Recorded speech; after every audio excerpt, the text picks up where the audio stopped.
वजीर-ए-आजम नरेंद्र मोदी ने महाना radio programme मन की बात में आज सिकंदराबाद के बंसीलाल पेट में तारीखी कुओं की मरम्मत का तस्करा किया। रियासत के मुख्तलिफ हिस्सों में पानी के तहफ्फुज के लिए इक़दाम के बारे में बताते हुए वजीर-ए-आजम ने बंसीलाल पेट की तारीखी सीढ़ियों की बौली का हवाला दिया, जिसकी महकमे बल्दी नज़्म व शहरी तरक्यात की जानिब से मरम्मत और बहाली का काम किया गया।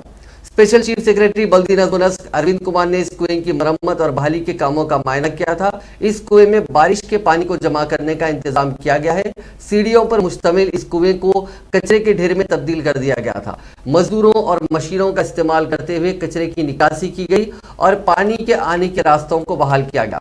ओहदेदारों ने बताया कि शहर और उसके अतराफ व अकनाफ में सीढ़ियों पर मुश्तमिल 140 कुएं हैं, जिनमें भगवान दास बौली, शिवाबाग बौली भी शामिल है।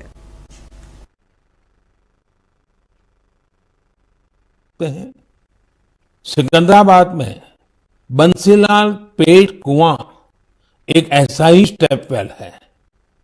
बरसों की उपेक्षा के कारण ये स्टेप वेल मिट्टी और कचरे से ढंक गया था, लेकिन अब वहां इस स्टेप वेल को पुनर्जीवित करने का अभियान जन भागीदारी से शुरू हुआ है।